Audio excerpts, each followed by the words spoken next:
विचार से विश्वास तक शिक्षा का नया अध्याय। स्वागत है आपका दामोदर यूनिवर्सिटी में। From thought to believe, a new chapter of education. Welcome to Damodar University. Hey everyone, मैं स्मृति झा, आपकी डिजिटल मेंटर। आज की क्लास में हम हमारे एग्जाम्पलर बुक के कुछ क्वेश्चंस को देखेंगे।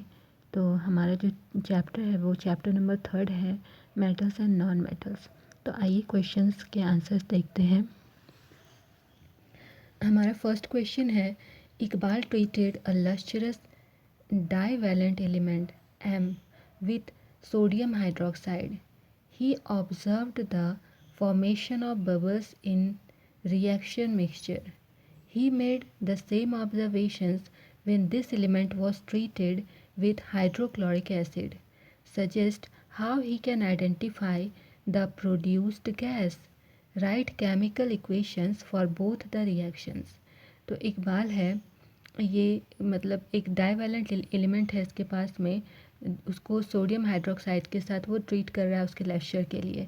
वो देखता है कि जो मिक्सचर है उसमें बबल का फॉर्मेशन हो रहा है। वो उसी इसी मतलब कुछ और ऑब्जर्वेशन करता है हाइड्रोक्लोरिक एसिड के साथ में, फिर से यही वाला प्रोसेस रिपीट करता है। तो वहाँ पर फिर से यही ऑब्ज़र्व करता है कि वहाँ पर एक गैस इवॉल्व हो रहा है, बबल का फॉर्मेशन हो रहा है। तो वहाँ पर जो गैस इवॉल्व हो रहा है उसको कैसे वो चेक करेगा कि कौन सा गैस है, उसके लिए आपको केमिकल इक्वेशन भी लिखना है। तो आंसर है the lustrous divalent element must be a metal. तो ये जो डाइवैलेंट एलिमेंट M है ये कोई मेटल हो सकता है। Metal that are very reactive reacts with sodium hydroxide readily and bubbles are produced due to formation of hydrogen gas. तो यहाँ पर मेटल जो है वो सोडियम हाइड्रोक्साइड के साथ जब रिएक्ट करता है तो वहाँ पर बबल का फॉर्मेशन होता है। वो बबल किस वजह से बनता है, क्योंकि उसमें जो है हाइड्रोजन गैस फॉर्म कर रहा है। When a burning candle is burnt near the reaction vessel, a pop sound is produced. तो यहाँ पर जब बर्निंग कैंडल को उसके पास में ले जाया जाता है तो वहाँ पर पॉप साउंड प्रोड्यूस होता है। जहाँ पॉप साउंड प्रोड्यूस हो गया इसका मतलब क्या है, जो गैस रिलीज़ हो रही है वो गैस कौन सा है, हाइड्रोजन गैस है। तो इसके लिए इक्वेशन यहाँ पर लिखा हुआ है। हमारे पास में एलिमेंट कौन सा था, M को इसने रिएक्ट करवाया है, सोडियम हाइड्रोक्साइड है, NaOH है, तो सोडियम हाइड्रोक्साइड के साथ रिएक्ट करवाया गया है। तो हमारे पास सब्सटेंस बना NaMO2। अब M आपके पास में कोई मेटल हो सकता है, कौन सा होगा ये नहीं पता है आपको। साथ में हाइड्रोजन गैस रिलीज़ हो रहा है। सेकेंड केस में फिर से M मेटल को रिएक्ट करवाया जा रहा है, किसके साथ में, हाइड्रोक्लोरिक एसिड के साथ में। सेकंड में हाइड्रोक्लोरिक एसिड के साथ में उसने रिएक्ट करवाया था। तो हाइड्रोक्लोरिक एसिड के साथ में रिएक्ट कराया तो MCl2 बना है। M कोई भी आपका मेटल हो सकता है और साथ में हाइड्रोजन गैस रिलीज़ हो गया। तो हाइड्रोजन गैस के लिए हमने साथ में यहाँ पर टेस्ट भी पता कर लिया, pop sound test hydrogen gas के लिए होता है। तो ये क्वेश्चन नंबर 1 का आंसर हो गया। क्वेश्चन नंबर 2 में आते हैं। क्वेश्चन नंबर 2 कहता है, during extraction of metals electrolytic refining is used to obtain pure metal. तो प्योर मेटल फाइंड करने के लिए इलेक्ट्रोलाइटिक रिफाइनिंग मेथड का यूज़ किया जाता है। Which material will be used as anode and cathode for refining of silver metal by this process. तो यहाँ पर एनोड और कैथोड पर कौन सा मटेरियल यूज़ किया जाएगा ये बताना है। और दूसरा कह रहा है, सजेस्ट सूटेबल इलेक्ट्रोलाइट, कौन सा इलेक्ट्रोलाइट यूज़ करेंगे ये भी बताना है। और थर्ड क्वेश्चन है, in this electrolytic cell where do we get pure silver after passing electric current. तो ये 3 क्वेश्चन है। तो फर्स्ट क्वेश्चन का आंसर है, फर्स्ट क्वेश्चन क्या पूछ रहा था, which material will be used as anode and cathode for refining of silver metal. तो कौन सा मेटल यूज़ करेंगे, impure silver is taken as anode. Anode में क्या लेंगे, इम्प्योर सिल्वर, और कैथोड में क्या लेंगे, प्योर सिल्वर। ये क्वेश्चन नंबर A का आंसर हो गया। क्वेश्चन नंबर B कहता है, सजेस्ट अ सूटेबल इलेक्ट्रोलाइट। तो इलेक्ट्रोलाइट कौन सा होगा, suitable electrolyte is any silver salt, कोई भी सिल्वर सॉल्ट होगा, जैसे यहाँ पर लिखा है AgNO3 सिल्वर नाइट्रेट का यूज़ किया गया है। थर्ड क्वेश्चन है, in this electrolytic cell where do we get pure silver after passing electric current. तो इलेक्ट्रिक करंट पास करने के बाद हम लोग प्योर सिल्वर कहाँ पर गेट करेंगे, एनोड पे या कैथोड पे। तो आंसर क्या होगा, we get pure silver at cathode. Cathode पर हम लोग प्योर सिल्वर गेट करेंगे। यहाँ पर लिखता है in the process of electrolytic refining of silver impure metal forms a positively charged anode whereas pure metal forms a negatively charged cathode. तो हमारा pure metal negatively charged cathode पे collect होता है, जबकि इम्प्योर मेटल क्या show करता है, क्या फॉर्म करता है, पॉजिटिवली चार्ज्ड एनोड फॉर्म करता है। Silver nitrate is taken as an electrolyte. यहाँ पर सिल्वर नाइट्रेट को इलेक्ट्रोलाइट की तरह यूज़ किया गया है। Silver form impure anode dissolve into the solution. तो यहाँ पर इम्प्योर जो है ये इम्प्योरिटी जो है वो सॉल्यूशन में डिजॉल्व हो रही है। Silver ions from the solution as deposited on the cathode. तो सिल्वर आयन हमारा कैथोड पर डिपोजिट हो रहा है। क्वेश्चन नंबर 3 कह रहा है why should the metal sulphides and carbonates be converted to metal oxides in the process of extraction of metal from them। तो मेटल एक्सट्रैक्शन के टाइम में हम लोग मेटल सल्फाइड और कार्बोनेट्स को मतलब क्यों कन्वर्ट करते हैं मेटल ऑक्साइड में, ये बताना है। तो आंसर क्या है, extraction of a metal from its oxide is easier as compare to the extraction from its sulphides and carbonate. तो सल्फाइड और कार्बोनेट के कंपैरिजन में मेटल को उसके ऑक्साइड से एक्सट्रैक्ट करना ज़्यादा इजी होता है। Metals occur in the form of its ore. तो मेटल हमें कैसे मिलता है, उसके ओर के फॉर्म में मेटल्स मिलता है। And ore is a mineral from which metal can be extracted. और एक मिनरल होता है जिससे हम मेटल को एक्सट्रैक्ट करते हैं। Ores found in the form of carbonates and sulphides are first converted into the oxides by the process of calcination and roasting. तो ओर को हम उसके कार्बोनेट से फाइंड करते हैं और उसके बाद हम उसको सबसे पहले उसके सल्फाइड को कन्वर्ट करते हैं उसके ऑक्साइड में। और कौन सा प्रोसेस इसके लिए यूज़ करते हैं, कैल्सिनेशन और रोस्टिंग प्रोसेस का यूज़ करते हैं। Oxides that obtained are converted into metals by the process of reduction. इसके बाद यहाँ पर जो ऑक्साइड हमें मिला उसको हम लोग उसके मेटल में कन्वर्ट करते हैं। कैसे कन्वर्ट करते हैं, रिडक्शन प्रोसेस के थ्रू इसके मेटल में हम कन्वर्ट करते हैं। Later metals are purified by various purification method. और इसके बाद हम लोग मेटल को प्योरीफिकेशन डिफरेंट प्योरीफिकेशन मेथड्स अलग अलग मेटल के लिए होते हैं, तो उस प्योरीफिकेशन मेथड के थ्रू हम लोग मेटल को फाइंड करते हैं। क्वेश्चन नंबर 4 कहता है generally when metals are treated with mineral acids hydrogen gas is liberated, but when metal treated with HNO3 hydrogen is not liberated, why। तो कहा गया है कि जब मेटल को मिनरल एसिड के साथ ट्रीट करते हैं तो हाइड्रोजन गैस लिबरेट होती है, लेकिन जब मेटल को HNO3 के साथ नाइट्रिक एसिड के साथ लिबरेट करते हैं मतलब ट्रीट करते हैं तो हाइड्रोजन गैस लिबरेट नहीं होती है। ऐसा क्यों होता है, तो आंसर है nitric acid is a strong oxidising agent. Nitric acid एक स्ट्रॉन्ग ऑक्सीडाइजिंग एजेंट होती है। When a metal reacts with dilute nitric acid hydrogen gas is released. जब मेटल डाइल्यूट नाइट्रिक एसिड के साथ रिएक्ट करती है तो हाइड्रोजन गैस रिलीज होती है।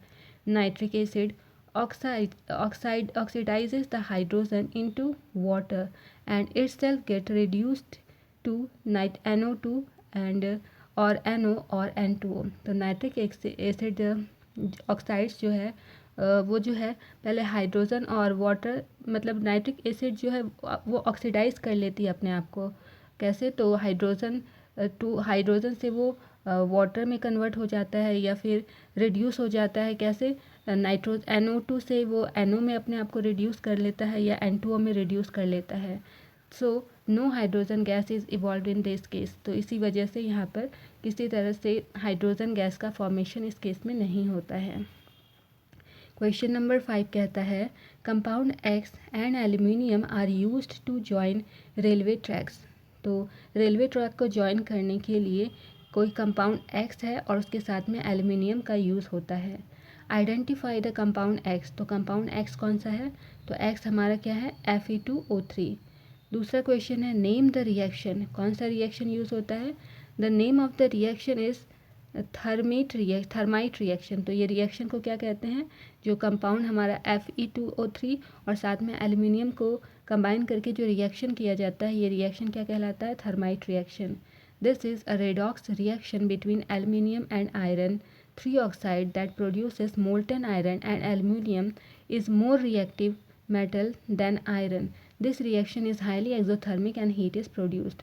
तो ये जो हमारा थर्माइट रिएक्शन है, ये एक रेडॉक्स रिएक्शन होता है, और ये रेडॉक्स रिएक्शन किसके बीच में हो रहा है, एल्युमिनियम और आयरन 3 ऑक्साइड के बीच में ये रिएक्शन हो रहा है, और हमें क्या मिल रहा है, मोल्टन आयरन, हमारा एल्युमिनियम के फॉर्म में मोल्टन आयरन मिल रहा है, जो कि बहुत ही ज़्यादा रिएक्टिव मेटल होता है, आयरन के कंपैरिजन में बहुत ही ज़्यादा रिएक्टिव मेटल होता है।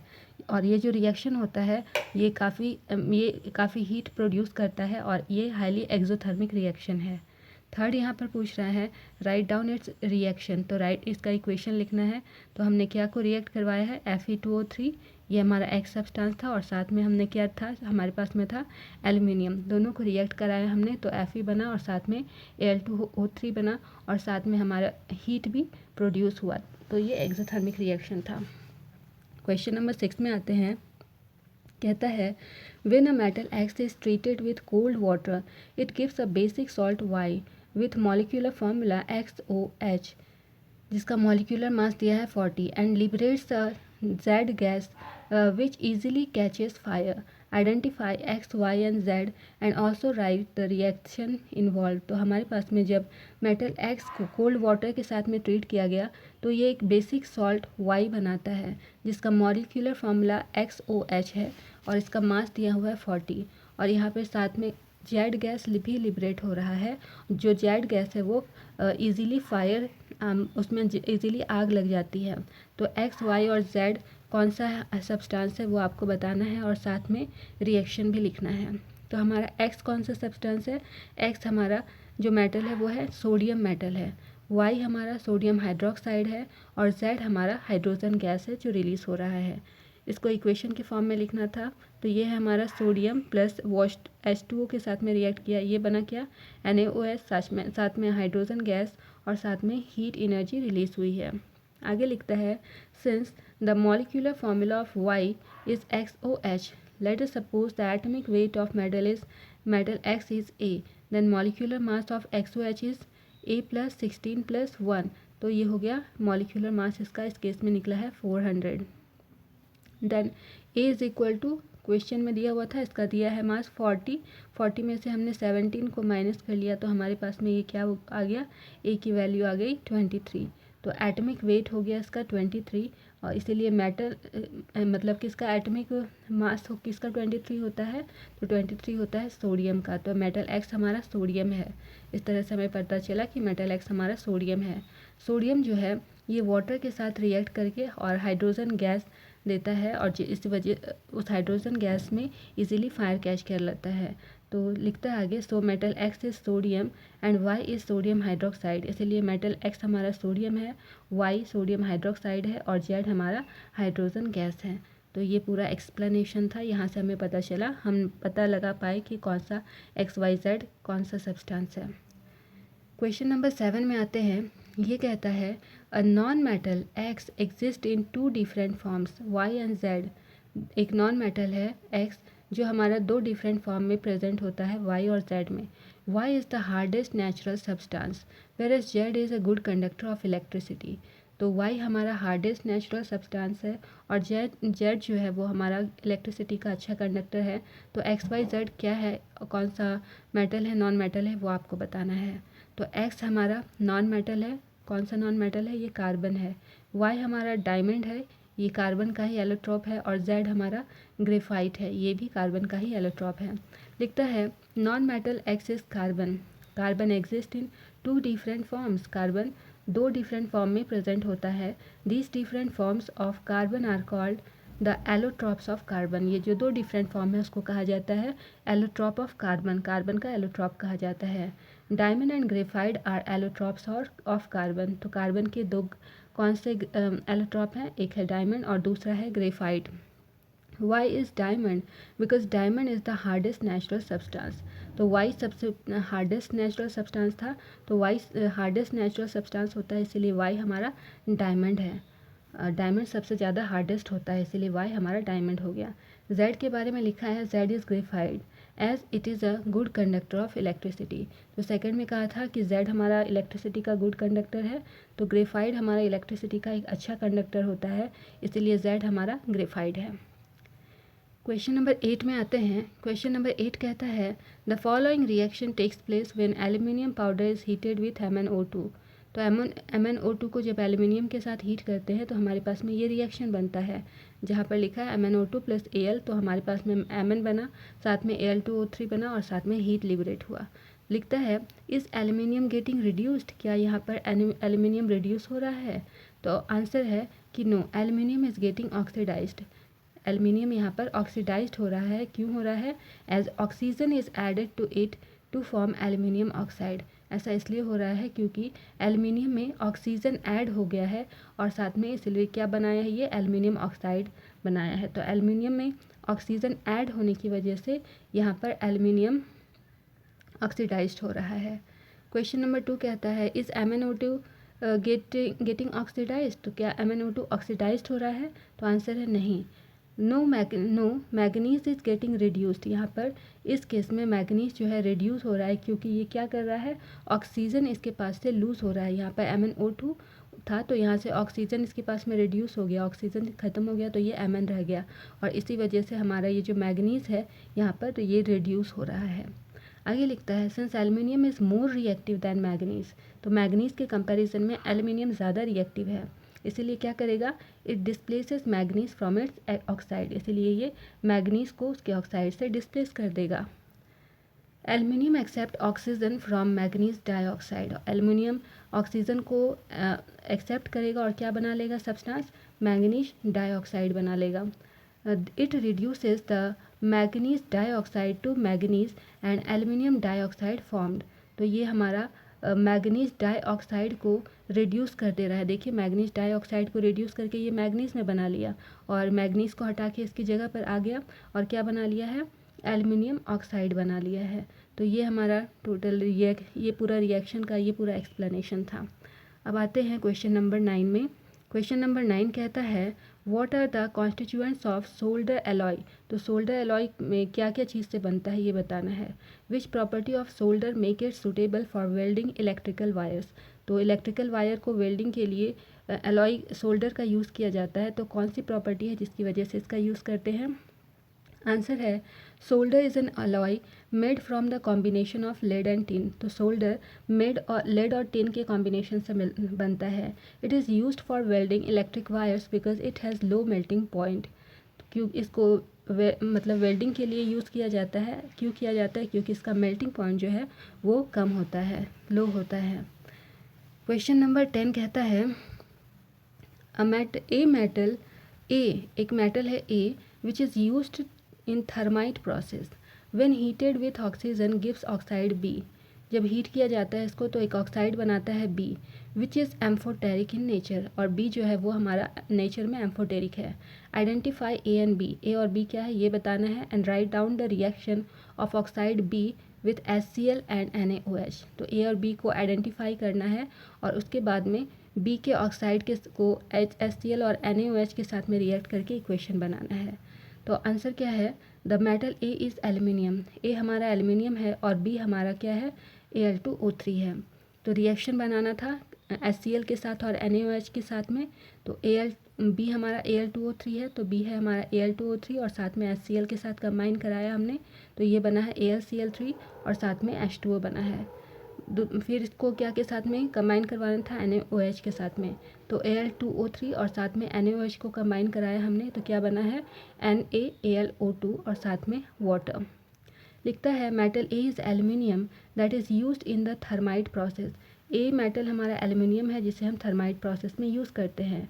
Aluminium reacts with oxygen to form aluminium oxide. Aluminium हमारा ऑक्सीजन के साथ रिएक्ट करके एल्यूमिनियम ऑक्साइड बनाता है which is amphoteric in nature, और एल्यूमिनियम ऑक्साइड हमारा नेचर में एम्फोटेरिक है। Thus aluminium oxide react with both as a base and N acid. तो एम्फोटेरिक सब्सटेंस क्या होता है, जो कि एसिड और बेस दोनों की तरह वर्क करता है, उसे हम एम्फोटेरिक कहते हैं। और यहाँ पर एल्युमिनियम ऑक्साइड हमारा एम्फोटेरिक है। अब आते हैं क्वेश्चन नंबर 11 की तरफ। क्वेश्चन नंबर 11 कहता है a metal that exist as a liquid at room temperature is obtained by heating its sulphide in the presence of air. एक मेटल है जो कि रूम टेम्परेचर पर लिक्विड फॉर्म में रहता है, इसको हीट किया जाता है, सल्फाइड मतलब उसके सल्फाइड में हीट किया जाता है और मतलब एयर के प्रेजेंस में इसको हीट करते हैं। Identify the metal and its ore and give the reaction involve. तो कौन सा मेटल है ये बताना है, उसके ओर के बारे में बताना है और साथ में रिएक्शन भी लिखना है। तो आंसर क्या है, रूम टेम्परेचर पर कौन सा मेटल लिक्विड में रहता है, तो mercury. Mercury is the only metal that exist as liquid at room temperature. Mercury सिर्फ एक ऐसा मेटल है जो कि रूम टेम्परेचर पर लिक्विड फॉर्म में मिलता है। It is placed low in reactivity series and can be obtained by reducing their sulfides or oxides by heating। तो रिएक्टिविटी सीरीज़ में ये लोअर स्टेज में रहता है और इसको हम लोग कैसे रिड्यूस करते हैं, कैसे इसको ऑब्टेन करते हैं, इसको ऑब्टेन करते हैं इसको इसके सल्फाइड और ऑक्साइड्स को से इसको हीट करके उसको रिड्यूस करते हैं हम लोग। It can be obtained by heating the sulfide ore of mercury called cinnabar। तो इसको इसके सल्फाइड ओर जैसे कि हम मरकरी के सल्फाइड ओर जैसे कि हम सिनेबार कहते हैं, उसको हीट करके इसको हम लोग निकालते हैं, एक्सट्रैक्ट करते हैं मरकरी को। रिएक्शन इसका लिखना था, तो ये है HgS प्लस O2 ऑक्सीजन के साथ रिएक्ट किया, तो ये क्या बना है HgO साथ में SO2। और दूसरा क्या है, उसके बाद में फिर से HgO को रिएक्ट कराया गया, हीट किया गया, तो हमारा क्या बना है Hg और साथ में O। तो यहाँ पर हमारा इस तरह से मरकरी का फॉर्मेशन हुआ। अब आते हैं क्वेश्चन नंबर 12 में। क्वेश्चन नंबर 12 कहता है give the formula for the suitable binary compounds that would be formed by the combination of the following pairs of element. तो इसके लिए फॉर्मूला लिखना है। पहला है Mg एंड N2, तो इसके लिए फॉर्मूला लिखना है। तो Mg and N2 react to form Mg3N2। तो Mg और N2 जब रिएक्ट करेगा तो क्या बनेगा, मैग्नीज नाइट्रेट, जिसका फॉर्मूला होता है Mg3N2। दूसरा है लिथियम और ऑक्सीजन को रिएक्ट कराना है, तो जब लिथियम और ऑक्सीजन रिएक्ट करेगा तो क्या बनेगा LiO2, जिसको हम लोग लिथियम डाइऑक्साइड कहते हैं। थर्ड है एल्युमिनियम और क्लोरीन को जब रिएक्ट कराएंगे तो क्या बनेगा, तो ये हमारा है एल्युमिनियम और क्लोरीन को जब हम लोग रिएक्ट कराएंगे तो एल्युमिनियम क्लोराइड बनेगा AlCl3। नेक्स्ट है पोटेशियम और ऑक्सीजन को जब रिएक्ट कराएंगे तो क्या बनेगा, ये बनेगा K2O यानी कि पोटेशियम ऑक्साइड।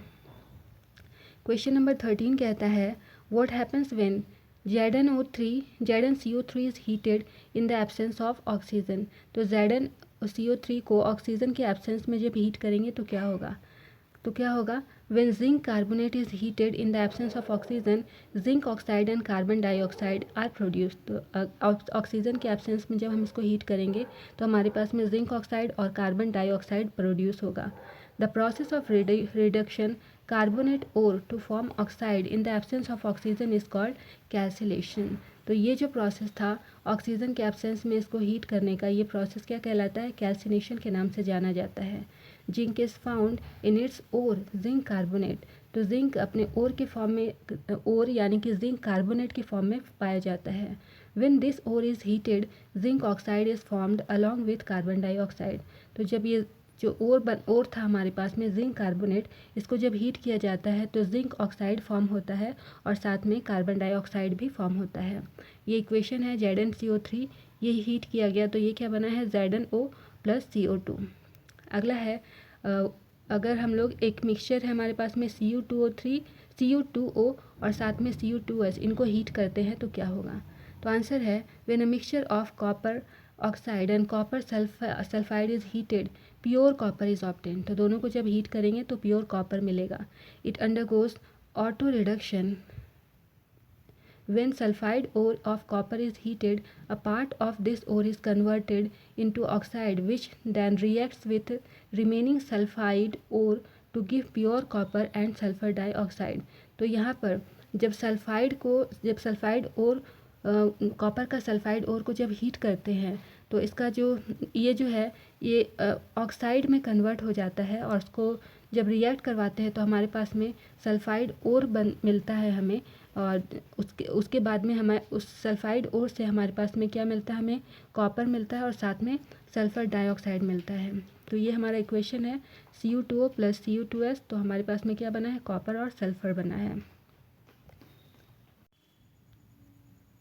क्वेश्चन नंबर 14 कहता है a non metal A is an important constituent of our food and forms two oxides B and C. Oxide B is toxic whereas C causing global warming.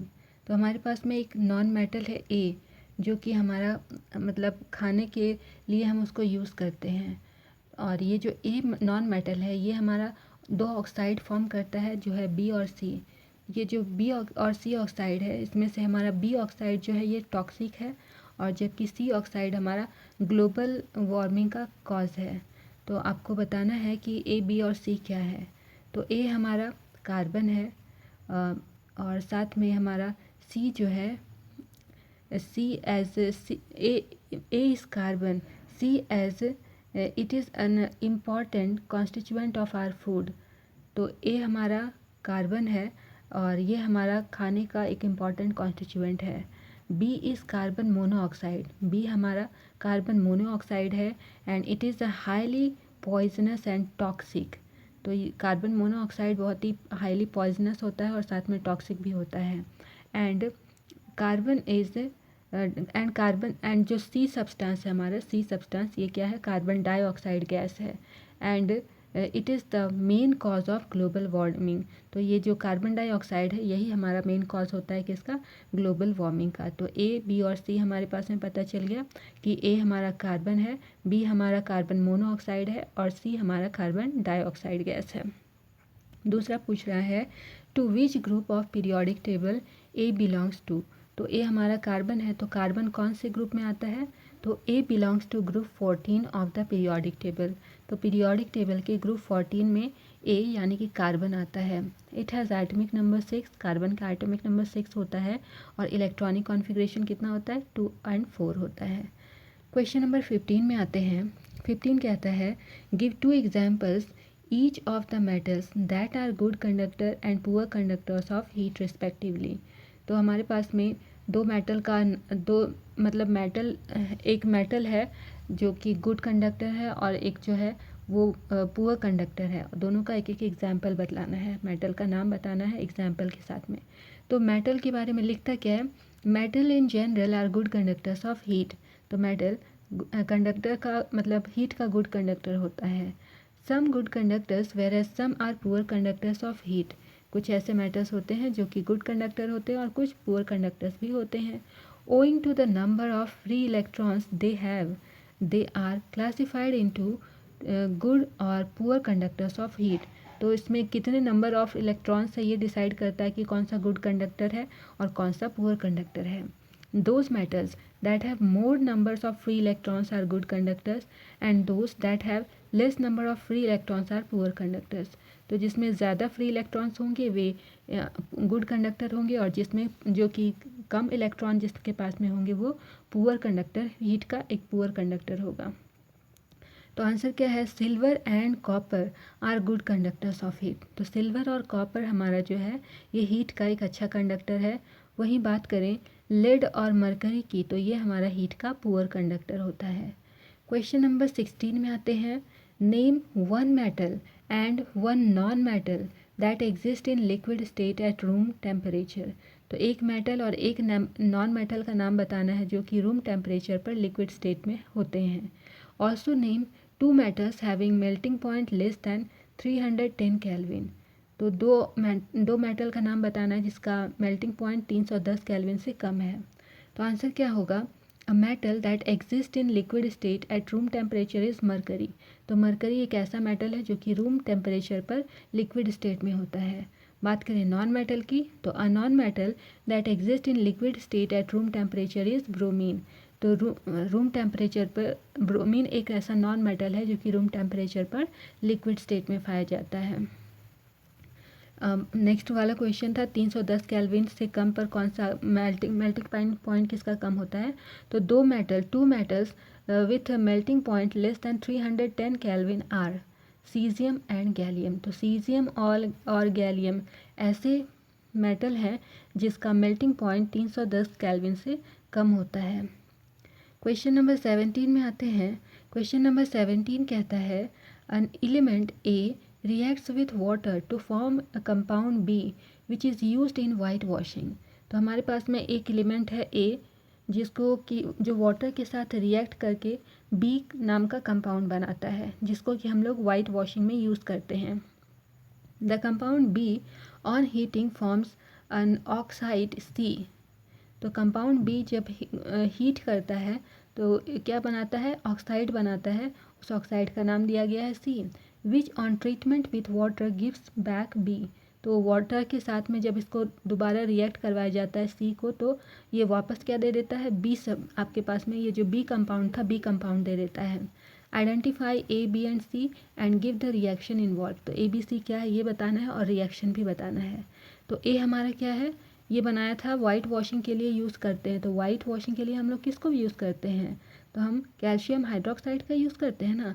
तो हमें तो पता चल गया। तो A हमारा क्या हो गया, कैल्शियम हो गया। बी हमारा क्या हो गया, कैल्शियम हाइड्रोक्साइड। और सी ए ओ हमारा क्या हो गया, कैल्शियम ऑक्साइड। हमारा सी जो है लास्ट में, ये जो सी बना ये कौन सा था, कैल्शियम ऑक्साइड। तो इसके बाद में इसका इक्वेशन बनाना था हमें। तो कैल्शियम हमारा वाटर के साथ में जब रिएक्ट किया, यहाँ पे इसको कैल्शियम वाटर के साथ में रिएक्ट जो करा रहा है, तो क्या बना है, कैल्शियम हाइड्रोक्साइड साथ में हाइड्रोजन गैस। एंड दोबारा इसको हम लोग जब हीट किए हैं तो ये हमारा कैल्शियम हाइड्रोक्साइड को जब हम लोग हीट कर रहे हैं तो ये क्या बन रहा है, कैल्शियम ऑक्साइड। और साथ में क्या बन रहा है, H2O यानी कि वाटर। लिखा है element A is calcium. Element A हमारा कैल्शियम है। When calcium react with water it forms calcium hydroxide. जब कैल्शियम वाटर के साथ रिएक्ट करता है तो कैल्शियम हाइड्रोक्साइड बनाता है, जिसका फॉर्मूला है CaOH2। Calcium hydroxide is used in white washing.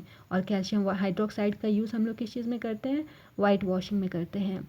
10 compound B is calcium hydroxide. इसीलिए कंपाउंड बी हमारा क्या है, कैल्शियम हाइड्रोक्साइड है, जिसका फॉर्मूला होता है CaOH2। Compound be on heating gives oxide of calcium. जब कंपाउंड बी को हीट करते हैं तो ये कैल्शियम का ऑक्साइड देता है। तो ये हो गया कैल्शियम ऑक्साइड, जिसका फॉर्मूला होता है CaO। 10 C is calcium oxide. इसीलिए सी हमारा क्या है, कैल्शियम ऑक्साइड है। और calcium oxide on treatment with water goes back B. जब कैल्शियम ऑक्साइड को वापस वाटर के साथ में इसको ट्रीट किया जाता है तो हमारे पास में वापस सब्सटेंस बी बन जाता है। और सब्सटेंस बी क्या है हमारे पास में, कैल्शियम हाइड्रोक्साइड, जिसका फॉर्मूला होता है CaOH2। क्वेश्चन नंबर 18 की बात करें तो लिखता है an alkali metal A gives a compound B. एक एल्कली मेटल ए है हमारे पास में जो कि कंपाउंड बी बनाता है, जिसका बी का मॉलिक्यूलर मास दिया हुआ है 40। ऑन रिएक्टिंग विथ वाटर, तो ये वाटर के साथ में रिएक्ट करता है, ए रिएक्ट वाटर के साथ में रिएक्ट करता है और बी कंपाउंड बनाता है जिसका मॉलिक्यूलर मास 40 है। The compound B gives a soluble compound C on treatment with aluminium oxide. तो कंपाउंड बी हमारा जो है ये इसको जब हम एल्युमिनियम ऑक्साइड के साथ ट्रीट करते हैं तो कंपाउंड सी बनाता है। Identify A B and C and give the reaction involved. तो ए बी और सी क्या है ये आपको बताना है और रिएक्शन भी साथ में लिखना है। तो हमारा मास नंबर आपको दिया है तो आप यहाँ से अंदाज़ा लगा सकते हैं कि ये बी सब्सटेंस हमारा क्या होगा। तो आइए आंसर देख लेते हैं। A is sodium. ए हमारा सोडियम है। बी हमारा क्या है, NaOH सोडियम हाइड्रोक्साइड। और सी क्या है, NaAlO2। इसका इक्वेशन आपको बनाना था। सोडियम को वाटर के साथ में रिएक्ट करवाएं तो ये NaOH बना, साथ में हाइड्रोजन गैस बना। फिर है Al2O3 को जब हम NaOH के साथ में रिएक्ट कराएं तो ये बन रहा है NaAlO2 और साथ में वाटर बन रहा है। अब यहाँ पर इसके बारे में थोड़ा सा इसको इलेबोरेट करते हैं। लिखा है let us suppose the atomic weight of alkali metal A be X. तो हमारे पास में एल्कली मेटल ए जो है, ए का जो हमारा वेट है वो एक्स है, हमने मान लिया। यहाँ पर 40 दिया है मॉलिक्यूलर मास बी का, तो ए का हमें नहीं पता है, ए का हमने एक्स मान लिया। When it reacts with water it forms a compound be having molecular mass 40। तो जब ए हमारा वाटर के साथ में रिएक्ट करता है तो हमारा बी बनता है और बी का मॉलिक्यूलर मास 40 दिया है। ए का हमने मास मान लिया है एक्स और बी का 40 दिया है। Therefore X plus 16 plus 1 is equal to 40। तो यहाँ पर ये जो सब्सटेंस है ये हमारा बन गया है, तो इसका टोटल मास हो गया है 40। तो यहाँ से एक्स हम फाइंड करेंगे तो x हमारा कैसे हो जाएगा 40 में से फिर ये टोटल 17 को माइनस कर देंगे 23 आ गया। तो यहाँ से एटमिक वेट हमारा पता चल गया है 23। तो 23 किसका एटमिक वेट होता है सोडियम का। तो यहाँ पर ये सब्सटेंस हमारा सोडियम हो गया, यहाँ से हमने इसे पता लगा लिया था कि ये सोडियम है। आगे लिखता है Therefore the alkali metal A is sodium। इसी से पता चला हमारे पास में कि सोडियम जो है वो हमारा A सब्सटेंस जो है वो सोडियम है। Sodium reacts with water to form sodium hydroxide. Sodium जब वाटर के साथ रिएक्ट करता है तो सोडियम हाइड्रोक्साइड बनाता है। So compound B sodium hydroxide, इसीलिए हम यहाँ से पता लगा पाए कि कंपाउंड बी हमारा क्या था सोडियम हाइड्रोक्साइड।